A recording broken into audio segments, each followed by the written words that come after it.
Hello and welcome to Culture Over Coffee, a podcast focused on improving company culture and fostering employee engagement. Every week we chat with experts and thought leaders about the latest information and proven practices you can use to reduce regrettable turnover, increase productivity on your team, and retain key customers.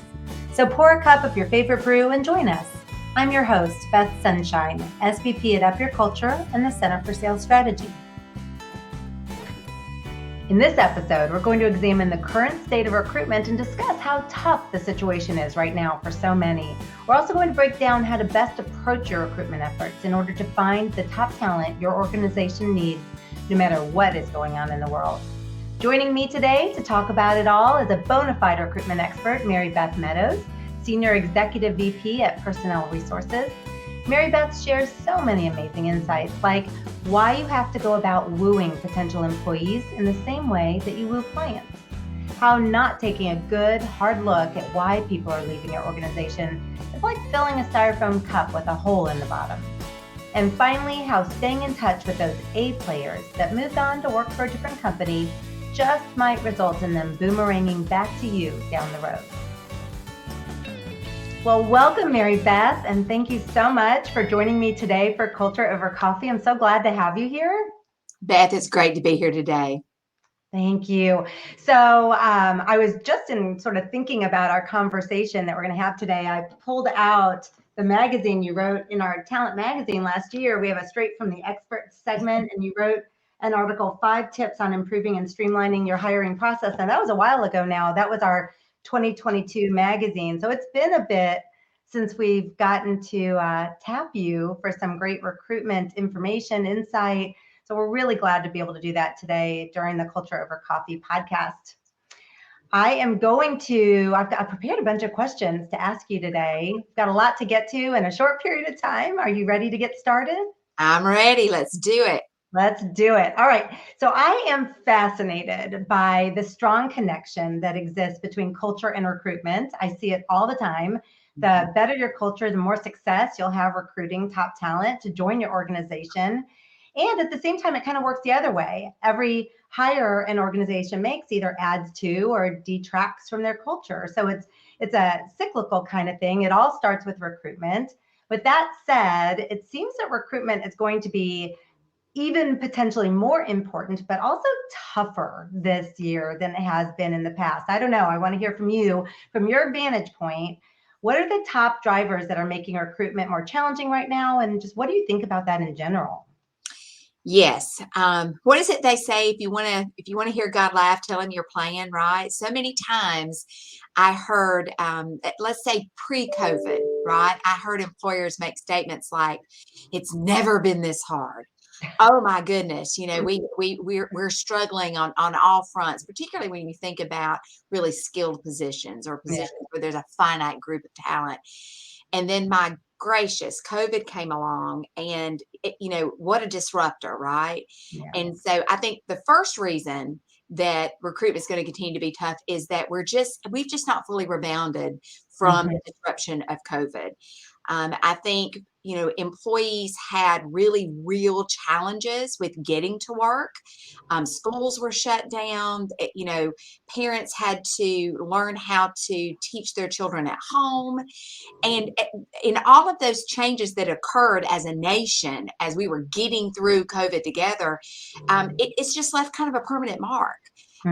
Additionally, if you Google labor participation rates in general still remain extremely low. And what that means is that there just aren't as many people interested in working as there are available positions. And then when you sprinkle in that a healthy dose of, there are just some really skill shortages out there. And if you don't believe me, try to get something done at your home, right? Try to schedule an appliance repairman, or try to get a plumber or somebody to come to your home, and you are likely to encounter healthy waits. And so all of those things together are just really kind of the perfect storm. It's really difficult for employers to find people because in general, people just aren't as interested in working as they used to be. Very interesting. It's a candidate's market for sure. So what are some of the biggest mistakes that an organization can make in its recruitment efforts right now? Here's my favorite mistake that employers make, and I see it all the time, and that is we wait to get started until we're already in a bind, Hmm. right? Yes. So here is, I think, perhaps one of the biggest cultural shifts as it pertains to the recruitment process. And if there are listeners today, don't take away anything else from what I'm going to say. I think this is the big aha moment. So I hope everybody's ready for it. Here we go. I'm ready. We have to think about wooing potential employees to our business in the same way that we woo clients. Hmm. So throughout all of our companies, right, we have very specific marketing strategies, sales strategies, pricing strategies, branding strategies, all the things that we do that are centered around the whole idea of bringing customers into our business. Yet time and time again, we just wait until we're short, and then we want to create, a boring ad, and maybe we share it a few places and maybe we don't, and we just expect magic to happen. And today's workforce is just not going to respond to those sorts of bland, generic efforts. Hmm. I think the number two thing that employers need to do differently is that they have to make the recruiting process easier. It's no secret that in many instances, the best candidates are already working. Right. Yet, so many times I talk to employers whose natural line of thought is to schedule interviews during the workday, which means that working employees have to take PTO or take off work to come pursue an opportunity with my company. And that's just bonkers, right? We Right. have to meet people where they are. And if, particularly the best talent, right? The people that we're trying to woo, those A players, the game changers, the people that we're all really fighting for, those diamonds in the rough, the best way to stand out is to figure out when's it convenient for them, right? Hmm. And can I do and not just a traditional kind of interview, right? Could I do a Teams interview or a Zoom interview or a phone call? Could we do something in advance that's a low risk activity for the applicant so that they can determine, oh gosh, this is something once I've determined, hey, I really want to work for personnel resources or for culture over coffee, or I want to work wherever this is, then maybe I'm willing to do more. And I think that includes not just accessibility and being available, but also really taking a hard look at your screening steps and are they still relevant, right? This is probably not the market to roll out things that make the pool smaller, because it's possible for the pool to be non-existent if we're too picky, which is such a crazy thing for a 27-year recruiting veteran to say, right? I'm supposed to help people boil it down, but I'm saying the pool of people is plenty small. So let's be realistic. And I think, the third thing that employers, I think, really need to think about when it comes to potential mistakes is failing to recognize why good people are leaving, Hmm. fixing it, right? Oh, yeah. So even if we do the other two things, even if we're recruiting, even if we're proactive in doing all the things that make, we're recruiting for people, 24/7, 365 days a year, even if we are being accessible, we are being respectful of people's time, we're making the process easy. If we're not taking a look at why people are leaving, then we've got a styrofoam cup with a hole in the bottom, and it doesn't matter how many more people we pour in, we're never going to get full, right? So it's really, really incumbent on employers to take a hard look, and sometimes that's painful, right? Because what if the problem is me? What if I'm the problem, right? What if one of the reasons that that people don't want to work here is that I'm a micromanager, or that my expectations are now unrealistic? But whatever it is, employers owe it to themselves, and they owe it to the recruitment process to see what they can do to prevent it in the first Hmm. place. Okay, that gives us a lot to think about. I just want to sort of recap because there was so much good stuff in there. So you talked about the importance of a strong talent bank. And I love that you touched upon it has to be something you focus on 365 days of the year. It can't be something you wait for an opening. when you have a job opening, the very best talent is not sitting around waiting to hear from you. They're working. So Yeah. I love that thought of treating them like prospects, future clients, wooing them. You also talked about the value of creating an environment where people thrive, so that, if there is a problem, if it's either a cultural problem or maybe something related to a manager that's getting in the way of employee retention, you can fix that. The styrofoam cup, boy, that really will stick with me. And then Right. the need for simplicity. Yeah. That need for simplicity in the application process, that really stuck with me. I recently read, we're putting together our next year's talent magazine right now. So I've got a million stats in my head. I recently read that nearly 60% of job seekers quit online job applications midway through due to their length or their complexity. I don't know if that jives with what Yes. That's a lot. You need to lower, we call it in the staffing industry, we call it barrier to entry. So you want a low barrier to entry, which means, people are looking for whiffums. What's in it for me? Right? What's in it for me? So why do I want to give 30 minutes of my life to an application process when I have no idea what's in it for me? Right?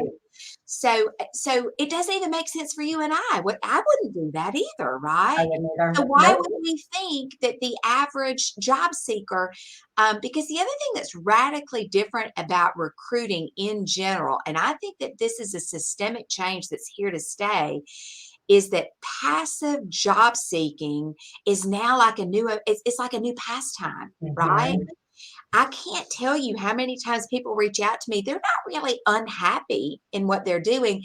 They're just wanting to see if this is as good as it gets for them. Are they missing out? Is there another opportunity where something's better? The benefits are better, the compensation's better, the opportunity to learn something new is better. There's better professional development. There's more work-life balance. What is it? So if we believe that to be true, and I certainly do, that passive job seeking is now kind of a hobby, right, for people. Interesting. Then it really, really resonates, I think, and makes sense that you would want people to inquire about you in a way that's as easy for them as possible. Right. I agree. No matter how green someone's grass is, they're always wondering if the grass might not be just a little bit greener. Interesting. That's a new hobby. All right. So with that in mind, any pro tips you'd share related to recruitment that our listeners might be able to learn from? Yes, I've got several. So the first one is, if you believe my point about kind of making it a year-round activity, right? We need a marketing piece. We need a marketing piece that tells our story. What do we do? Who do we serve? Why does, how does our work matter? Right? Those are emotional triggers that could really resonate with a passive job seeker. But then we also need to talk about, benefits, things, anything that you're comfortable sharing that's going to help elicit interest. So I'm really serious when I say we have to woo job seekers in the same way that we have to woo potential customers for our company. It's the same concept. And I would even go so far as to say, particularly for any manager, we use a little business card that's called, we call it, I like the way you work. And I keep it on my person at all times, right? Now, I am a girly girl and I am getting ready to go to Vegas. And so when I go to Vegas, I'll be wearing a crossbody and I probably won't have business cards in it. Right? When I'm But other than Vegas, you have it with you. When I'm scooting around town, right? When I'm scooting around town and I'm grocery shopping and I am having dinner, lunch, brunch with friends, and I'm having dinner with friends, and I am going to the dry cleaners and I encounter people that make a positive impression. Whether they're working or not, I slip them one of this card and I'd say, listen, you've impressed me. If you ever want to make a change, I'd love to hear from you. So I like the way you work cards. And then also, I'm a big fan of an employee referral program. Not such a big fan of hiring bonuses. And I'll tell you why. So the only time I would be a fan of a hiring bonus is when the position is when the skill set is a skill set of one in a company. There's only one in a company that in that jobs in that skill set, right? Okay. So but more often than not, we see companies that are doing hiring bonuses for lots of positions. And the reason I'm not a fan of that is because to me, that is kind of a slap in the face of your existing employees who are there making it happen. If you have gotten to the point where you're having to offer a hire bonus, it's probably a pretty reasonable deduction that you're short staffed, which means that people that are there now, toeing the line day in, day out, are already tired and frustrated. So, seeing that you're willing to pay somebody extra to come in is probably not going to make them feel very good about their decision to stick with your company and could actually temporarily make your problem worse, right? So I like it. I like an employee referral bonus. Come up with a dollar amount that you can live with, put some teeth in it, put some criteria that says we only pay it if we end up making it higher. The hire has to work here for 90 days, 6 months, 2 weeks, 12 months, whatever it is, so that the return on the investment, right, for the bonus that you're going to pay makes good financial sense. And I think in doing that, we're sending the message to our employee base. Thank you for being here. We value you. Help us help you by bringing other good people into our company. So that's why. So that's my second tip. And then I would say my third tip. You mentioned a phrase earlier. You said the grass is not always greener. Mhm. Okay, couldn't agree more. And particularly in the last 2 years where we've had, I think it's been called the Great Resignation, right? Where Mm. even great companies have had, unprecedented amounts of turnover because of a lot of the disruptors that were sort of created by COVID. And so I'm a big fan in staying in touch. When you lose an A player, keep in touch. Mm. Text them, email them. How's it going? Do you like it? And don't make them feel bad about making a decision that they're making because they think it's good for their family. Support them. Say, you know what? We hated to lose you, but you're right. I understand where that schedule or the ability to work from home or Mm.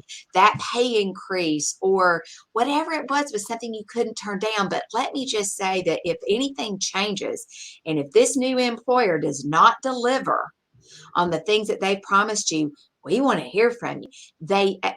Anyway, I just can't say enough good things about that tactic. And I think too often that as hiring managers and as employers, we get our feelings hurt when a good person leaves. And so we tend to kind of get mad and we don't stay in touch because our pride won't allow us. I'm saying suck it up. Suck it up, people. Don't and don't fall into that trap and put yourself in their shoes. And frequently there's a boomerang effect and you can take full advantage of it. Wise words. And I've heard called boomerang employees. Yeah. And it does seem as though there's so much to be gained from that. One thing is certainly when they come back, they don't require a lot of training and onboarding. They're pretty much ready to roll right away. They've got the Yeah. relationships, experience. Oh, I It's like it. I also, fabulous. It's oh, fabulous. And I think the other thing is that I'm a proponent. I'm a lifelong learner, right? I'm one of those people that I enjoy reading. I enjoy getting better. I enjoy learning new things. And I think that learning comes in waves. So when people leave your company, right? And then they come back and they already start with this base knowledge. Then I think one of the reasons that, at least in my experience, that these employees have come back and made such a powerful impact is it's because their learning took them to the next level. So now when they come back, right?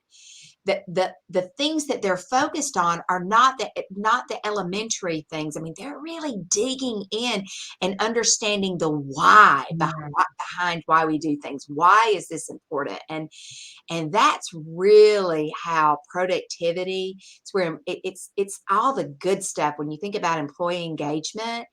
And we know, right, that when you have really highly engaged employees, that as companies, that's when our profits climb. It's when the work gets easier. It's more fun. I mean, it brings all the good stuff. it does. I love that. It brings all the good stuff. We Yes. at Up Your Culture, when we work with clients at the end of year 2 in our 2-year program, we work with them to build what we call a culture video so that they can showcase what their culture looks like and use that in marketing and a marketing strategy for recruitment.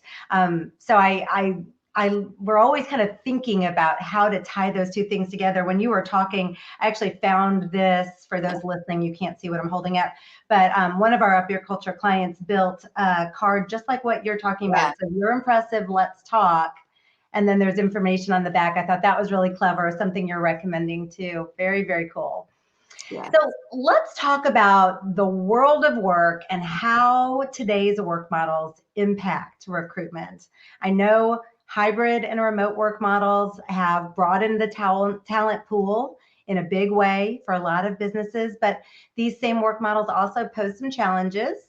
So I figured we could talk about that for a minute. What trends are you seeing related to the world of work, hybrid versus remote versus in office? And then how do you tackle that hot topic in the world of recruitment? So I think you have to tackle it with a healthy dose of reality, right? And I also think that as employers, we have to, it's really important that we're open-minded. And just because a position has or has not been remote or office-based in the past doesn't mean that it could or couldn't necessarily in the future, right? So the first thing that I think has changed is that particularly during COVID, right? When we had just so many weird things happen. In fact, many days I woke up and I kept thinking, am I on an episode of Punked? I mean, is Ashton Kutcher going to jump out somewhere? And, because there were just so many odd things that the whole idea that some work was not essential, right? That only essential workers needed to go to work just kind of blew my mind, right? Yeah. So we have to be open-minded, first of all. And I'll say that during all of that, we're in Dothan, Alabama. We're in Southeast Alabama. Historically, remote work was not very prevalent here. In fact, in our own company, in my own work team, I have directly about 20 employees that are under me. And I had one remote employee at the time. I now have 7. Right? Big difference. So big difference, right?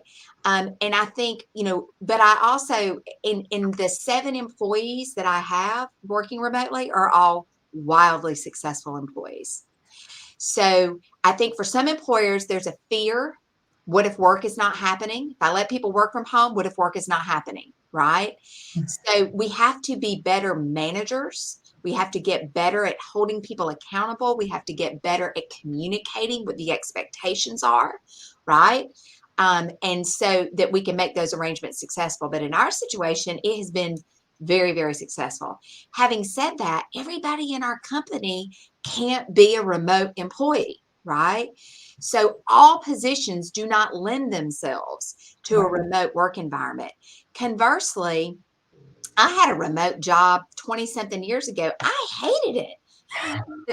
So for some people, it's just not fun, right? It's not fun. So I think that you need to use remote work as an option when it makes sense for your company. So in our situation, it gave us access to talent that we otherwise would not have had. Okay. So for a multitude of reasons, we had a staff member that's been this a long time that was moving. Her husband got transferred. We thought we were going to lose her. And then, kind of at the 9th hour, I'm like thinking to myself, hey, dummy, you have choices. You don't have to. So I said, hey, would you consider? And she's like, I would consider. I don't want to leave. Of course I would consider. It's been very successful. I was able to hire another employee who she homeschools her children. So for her, remote work is something that was really important to her in order to make that work for her family. So I have to have access to people that I otherwise wouldn't have access to. Now, the flip side of that is, now that remote work is more of a thing here, right? It also means that I'm competing for talent, not just on a geographic basis, right? So in our bigger companies, so we have about 75 staff members total in all 3 of our entities. We lost some companies to a California-based employer that figured out, oh gosh, we can hire these, this company has some great talent. Let me get over here and get them. And they did. Mm. So we lost people. But I think that, I think overall that the world is evolving. And I think we as employers, which is why I think it's important that if you are leading an organization, if you're a hiring manager, if you're a C-suite, if you're an individual entrepreneur, right, you have to arm yourself with these facts, and you have to be willing to consider things that you haven't considered before, and to really think through it and to figure out, why am I opposed to this? Is there a good fundamental reason, or is it just because I haven't done it before? Mm. And we've got to be open-minded. And I'll say this too, an interesting phenomenon that, and I haven't pulled a quotable statistic, but I bet if you got on our friend Google that we could find one in a minute. I have noticed, so we, as a temporary help company, so we have a temporary help company too. I've noticed that on average, the average hours worked of our employees is down. So I think another big trend that's happening, and I hear it Mm. all the time, is that employees don't want to work. They barely want to work a 40-hour week. And I'm generalizing, right? I'm not saying that there isn't anybody out there. I'm also not saying that that makes people bad if they feel that way. What I am saying is that more than ever, I think people are prioritizing family, friends. Mm. They want balance in their life. They do not want to be a slave to their job, particularly if it's a job they really don't even enjoy, right? Which is how we get back to, or would I want to work for me, right? So I think working less is kind of a trend. The remote hybrid trend is, Mm. I think it's here to stay. I think it's going to continue. And I think you're going to see people. I also think that even employees that may or may not want to be hybrid or remote or in office today, I think over the course of a career, your feelings on those would change, right? If you lived somewhere where you had a 45-minute commute and you had school-age children and you were thinking, wow, if I didn't have to give up that 45-minute commute one way, I could get my laundry done, I could do my meal planning, I could be much more productive while I'm at home, and it would make me a better parent, and I'd be you know what I mean? And then I do. the children, leave and go off to school, and you're like, oh, I miss interaction outside the home. So I also think that just because somebody is choosing something today doesn't necessarily mean that that's the thing that they want for life. Mm. Okay, so let me ask you this, and we'll make this the last question of the day, although, boy, I could talk to you forever. If you could wave a magic wand and just Yes. improve anything related to recruitment, what would you change? Two things. Okay, so the first one is I would combine I would combine all the databases, and this is actually doable. I do not know why our federal government does not do this, but currently, when you're running a criminal background check, there are all different kinds of criminal background check databases, and there isn't one master database. Coincidentally, there's also not the E-Verify database that is required for most states. I think there's Mhm. 7 or 8 states in the country that do not require E-Verify. It's not integrated. And the IRS website, so that to prevent people from using other people's social security, none of that's integrated. So if we could have one database and you could see unequivocally, not only is this person not a murderer in Alabama, but guess what? They're not a murderer anywhere. Yay, right? And I know that the social that they've given me is in fact their social, and I know that they're not that they're E-Verify approved, right? So one single database. Mm. Amazing. The Big second difference. thing would be, I wish our high schools, I had a high school senior, my daughter graduated high school in 2018, and it astounded me how much of a fluffier that was. Now she would be mortified to hear me saying this, right? Because they had a good time. But I hear this over and over with my friends that have high school seniors. There isn't a lot of real work that happens. We have a lot of fun. And I think we could redeploy some of that time into a curriculum that really helps students understand what's coming next when they enter the workforce. I think we get it backwards. I think we're pressuring people, particularly young adults, to decide what they want to do for college in many instances before they have any idea what the working world is about or even the kinds of professions that are out there. And so I see so many people that have misspent money on a degree that wasn't for them, or they get into college and realize college isn't for them, or they bypass another career that could be a trade or a career technical program where they might actually, with less education, less cost, make more money and be happier. So if Yeah. there were a way, I know you said one magic wand, but I want to, You get if two. I could have two magic things that I would fix. I'd give you two. Those were good. Gives us a lot to think about, just approaching young adults sooner. And you're right. There are a lot of wasted college degrees, and how can we help bypass that? Yeah. Very good stuff. Thank you so much, Mary Beth, for the time that you have spent today talking about culture over coffee with me. You shared a ton of great information, a lot of really specific tactical ideas that our listeners can take and try right away. I mean, there's a lot of valuable stuff in this. So for those listening, I am going to drop Mary Beth's LinkedIn information in the show notes. You might want to connect with her. I sure would if I were you. And also, I'm going to add the link for the 2022 Talent Magazine. There's a whole Up Your Culture section in it, but there's also a section on recruitment, selection, and development. And that's where you'll see Mary Beth's article in the recruitment section. It's a great article, one you'll want to check out. And then finally, I'm going to add a link to the self-inventory checklist. So if you'd like, you can take a few minutes and just get a better sense of what your company culture or employee engagement might look like right now, and think about how that might tie into recruitment for you. So thank you everyone for listening. Thank you, Mary Beth, for joining me. It's been a pleasure. Oh my gosh, it has been a pleasure for me too. It is a journey to up your culture and elevate employee engagement rather. So to all those listening, enjoy the journey. Thanks so much for spending time with us on Culture Over Coffee. If you've enjoyed the conversation, be sure to subscribe and join us for every episode. For more helpful information on the topics of company culture and employee engagement, visit us at upyourculture.com.